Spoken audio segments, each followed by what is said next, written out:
순간마다 내 앞에 어려운 일 보내 주님 앞에 이 몸을 맡길 때 슬픔 없네 두려움 없네 주님의 그 자비로운 손길 항상 좋은 것 주시도다 사랑스레 아픔과 기쁨을 수고와 평화와 안식을 날마다 주님 내 곁에 계셔 날마다 주님 내 곁에 계셔 자비로 날 감싸주시네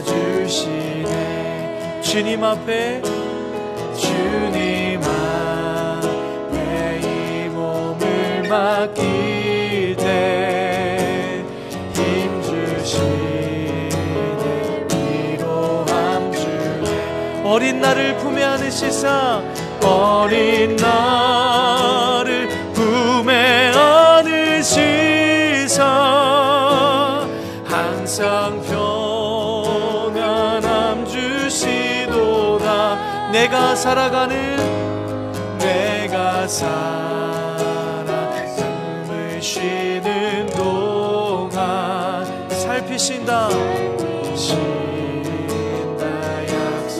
약속하셨네 인생의 어려운 순간마다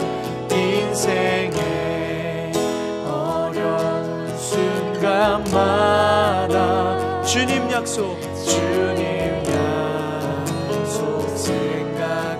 생각해보네 내 맘속에 믿음 잃지 않고 내 맘속에 믿음 잃지 않고 말씀 속에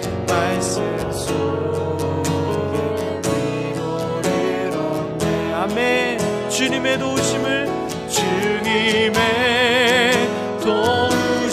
바라보며 모든 어려움 이기도다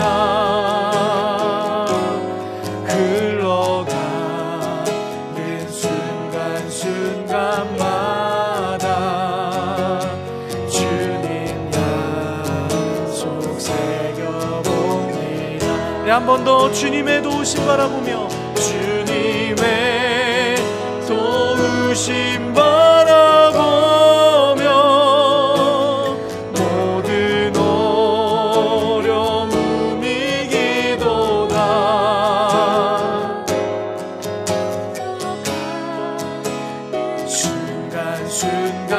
순간순간마다 주님 약속 우리 한 번 더 선포합니다 주님의 도우심을 바라보며 오늘 우리에게 주시는 하나님의 말씀은 로마서 14장 13절에서 23절의 말씀입니다. 세번역 성경으로 봉독하겠습니다. 그러므로 이제부터는 서로 남을 심판하지 마십시다. 형제자매 앞에 장애물이나 걸림돌을 놓지 않겠다고 결심하십시오.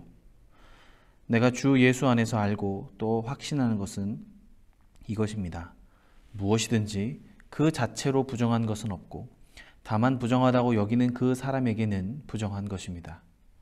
그대가 음식 문제로 형제 자매의 마음을 상하게 하면 그것은 이미 사랑을 따라 살지 않는 것입니다. 음식 문제로 그 사람을 망하게 하지 마십시오. 그리스도께서 그 사람을 위하여 죽으셨습니다. 그러므로 여러분이 좋다고 여기는 일이 도리어 비방거리가 되지 않도록 하십시오. 하나님의 나라는 먹는 것과 마시는 일이 아니라 성령 안에서 누리는 의와 평화와 기쁨입니다. 그리스도를 이렇게 섬기는 사람은 하나님을 기쁘게 해드리려고 사람에게도 인정받습니다. 그러므로 우리는 서로 화평을 도모하는 일과 서로 덕을 세우는 일에 힘을 씁시다. 하나님이 이렇게 놓으신 것을 음식 때문에 망치는 일이 없도록 하십시오. 모든 것이 다 깨끗합니다. 그러나 어떤 것은 먹음으로써 남을 넘어지게 하면 그러한 사람에게는 그것이 해롭습니다. 고기를 먹는다든가 술을 마신다든가 그 밖에 무엇이든지 형제나 자매를 걸려 넘어지게 하는 일은 하지 않는 것이 좋습니다. 그대가 지니고 있는 신념을 하나님 앞에서 스스로 간직하십시오.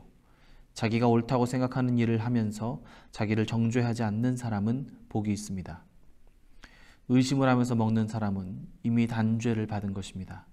그것은 믿음의 근거에서 한 것이 아니기 때문입니다. 믿음에 근거하지 않는 것은 다 죄입니다. 아멘. 바로 앞에서 사도 바울은 우리가 다 하나님의 심판대 앞에 서 있다. 그래서 우리 각자는 각자의 입으로 자기의 일을 하나님께 직고하리라. 이렇게 말씀했습니다. 우리 각자에게 가장 중요한 관계는 하나님과 나와의 관계입니다. 그렇기 때문에 다른 사람이 제3자가 당신과 하나님과의 관계에 대해서 이래라 저래라 할 수 없다는 겁니다. 우리 모두가 다 그리스도인들이라고 하면 우리는 다른 사람을 심판하고 정죄할 필요가 없습니다. 왜냐하면 14장 4절 말씀에 말씀대로 우리가 누구이기에 남의 종을 비판합니까? 그가 서 있든지 넘어지든지 그것은 그 주인이 상관할 일입니다. 그것은 하나님께서 하실 일이라는 겁니다. 그러므로 우리는 서로 비판하기를 멈춰야 합니다. 우린 옆 사람이 무슨 짓을 하든지 간에 그냥 내버려 둔다 그런 게 아니라 옆 사람이 나 때문에 넘어지지 않도록 걸림돌을 놓지 않는 것이 중요하다는 겁니다. 14절 말씀에 이렇게 말씀합니다. 내가 주 예수 안에서 알고 또 확신하는 것은 이것입니다. 무엇이든지 그 자체로 부정한 것은 없고 다만 부정하다고 여기는 그 사람에게는 부정한 것입니다. 사도 바울이 내가 주 안에서 확신하는 것이라고 분명하게 말씀합니다. 사도 바울은 이건 주님께 받은 말씀이다, 주님께 받은 계명입니다 라고 하는 것과 내가 확신하는 것, 그리고 이런 것과는 달리 내가 그리스도께 받은 말씀은 없지만 이건 내 생각입니다, 이렇게 밝힐 때가 있습니다. 예를 들어서 고린도전서 7장에 이런 말씀이 나옵니다. 25절 말씀인데요. 처녀에 대해서는 내가 주께 받은 계명이 없으므로 주의 자비하심을 받아 충성스러운 자가 된 내가 의견을 말하노니, 이렇게 말씀합니다. 주님께 받은 말씀이 없으니 내가 의견을 말한다. 그런데 지금 바울은 뭐라고 얘기하냐면 주 안에서 내가 확신하노니 라고 말씀하고 있습니다. 분명하게 확신하고 있는 것입니다. 그것이 무엇이냐면 이 세상 모든 것은 다 부정하지 않고 다만 부정하다고 스스로 믿는 사람에게만 부정할 뿐이라는 사실입니다. 이것을 지금 바울이 확신하고 있는 것입니다. 이 세상 모든 것은 부정하지 않다는 겁니다. 다 주님께서 만드신 것이고 다 주님 보시기에 좋은 것입니다. 심지어 바울은 우상에게 바쳐진 고기라고 할지라도 문제가 되지 않는다고 말씀합니다. 고린도전서 8장 4절 말씀 세번역 성경으로 이렇게 되어 있습니다. 그런데 우상에게 바친 고기를 먹는 일을 두고 말하면 우리가 알기로는 세상의 우상이란 것은 아무것도 아니고 오직 하나님 한 분밖에는 신이 없습니다.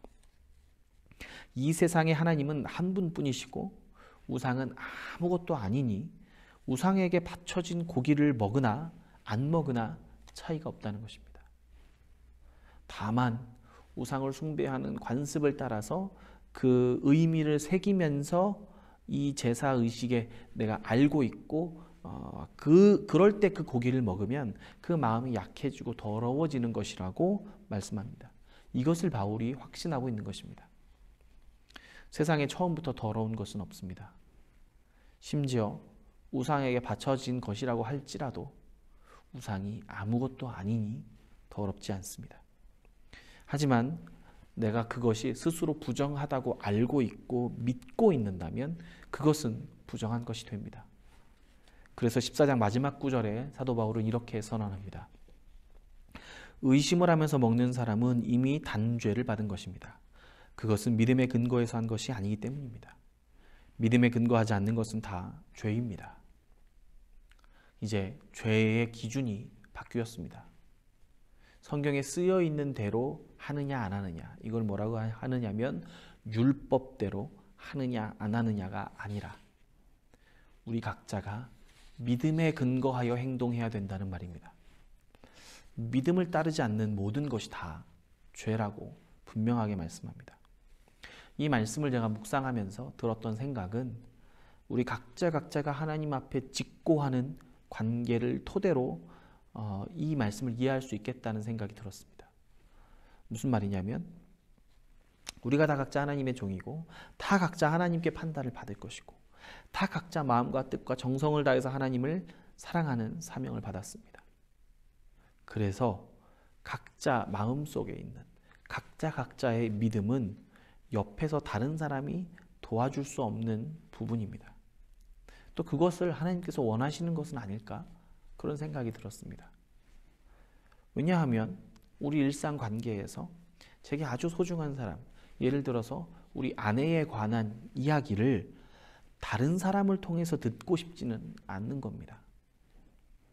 친밀하고 소중한 관계에서는 중요한 일을 당사자와 이야기 나누고 싶지 전해 듣고 싶지 않은 것처럼 하나님도 그러실 것이라는 생각이 들었습니다. 하나님께 제가 만약에 소중한 사람이라면 하나님은 저에 관련된 이야기를 다른 사람을 통해서 이야기하거나 결정하고 싶어 하지 않으실 것입니다. 뭐가 됐든 당사자와 이야기를 나누기 원하신다는 생각이 듭니다. 그러니 우리가 믿음을 따라 행동한다는 것은 우리의 생각과 행동, 우리의 마음이 하나님과 소통되고 하나님과 상의되고 하나님과의 관계 안에서 결정되기를 원하신다는 뜻으로 이해가 됩니다. 그러니 하나님과의 관계 안에서 상의되거나 용납되는 범위를 넘어서는 것은 주님은 죄라고 말씀하신 것입니다. 예를 들어서 제가 이렇게 말씀을 나누고 설교하는 이 일은 성경적인 것이기도 하고 율법에도 아주 합당한 것이고 좋은 일입니다. 하지만 이제 기준이 바뀌었기 때문에 제가 말씀을 전하고 설교하는 것이 하나님과의 관계 안에서 판단되었을 때 이 사역을 하는 것이 나를 교만하게 만들고 나와 하나님을 더 멀어지게 만든다면 비록 하나님의 말씀을 전하는 설교이지만 하나님 앞에서는 죄가 될 수 있는 것입니다. 그러니 우리의 모든 행동은 하나님과의 관계로 이해되어야 합니다. 더불어서 우리 이웃에 대해서도 우리가 그런 행동을 하는 것이 저 사람이 하나님과의 관계에 도움이 될 것인가, 해악이 될 것인가 기준으로 판단해야 합니다. 우리가 다른 사람이 하나님과의 관계를 멀어지게 만드는 것이라면, 방해하고 있는 것이라면 스스로 점검하고 배려해야 되는 것입니다. 예를 들어서 쉽게 만약에 제가 그럴 일은 없겠지만 하나님 앞에서 술을 먹는 것이 하나님과 관계 안에서 충분히 허용되는 것이라고 가정할지라도 제가 그 술을 먹는 모습을 우리 가족이나 이웃이 보고는 본 사람들이 하나님과의 관계에 악영향을 받는다면 그것은 제 잘못이 된다는 뜻입니다. 예를 들기 쉽게 술이라고 했지만 우리가 흔히 저지르는 일들 중에 우리가 너무 유튜브를 자주 본다든가 너무 TV를 많이 본다든가 자녀들에게 많이 화를 낸다거나 운전을 할 때 험악하게 한다거나 욕설을 한다거나 이 모든 것들이 마찬가지입니다. 보는 사람이 하나님과의 관계에 걸림돌이 되지 않도록 하는 것이 중요한 것입니다. 19절 말씀에 이렇게 말씀합니다. 그러므로 우리는 서로 화평을 도모하는 일과 서로 덕을 세우는 일에 힘을 씁시다. 그래서 우리는 화평을 도모하는 사람들입니다. 이웃들과의 화평, 나와 하나님과의 화평, 이웃과 하나님과의 화평 모두를 생각하는 사람들인 것입니다. 우리의 행동은 하나님과의 관계 안에서 충분히 상의되고 의논되고 그 안에서 그 관계 안에서 결정되고 있습니까? 아니면 습관을 따라 하던 대로 아는 만큼 행동하고 있는 것입니까? 혹시 우리는 하나님과의 이 친밀한 관계를 어디서 주워들은 알량한 성경 지식으로 바꿔버린 것은 아닙니까? 하나님과의 깊은 관계 안에서 우리의 삶의 문제들이, 우리의 삶의 행동들이 결정되고 해결되기를 소망합니다. 우리 가족들, 이웃들, 나를 통해 하나님과의 관계가 화평하게 되는 역사가 일어나기를 소망합니다.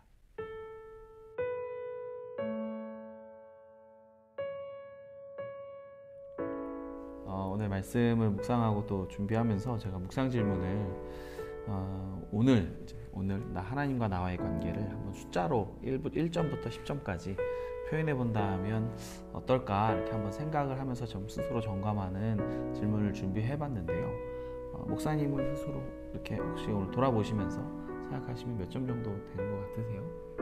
저는 아침에 일어났을 때는 한 7 정도인 것 같고 교회에 와서 사역을 감당하다가 한 점심 식사를 하고 좀 지나고 한 3시 정도 됐을 때는 한 3시 숫자와 어울리게 한 3 정도로 떨어지는 것 같습니다. 네, 그런 것 같아요. 하나님과 늘 꾸준하게 친밀하게 그 관계를 유지하는 건 참 어려운 것 같아요.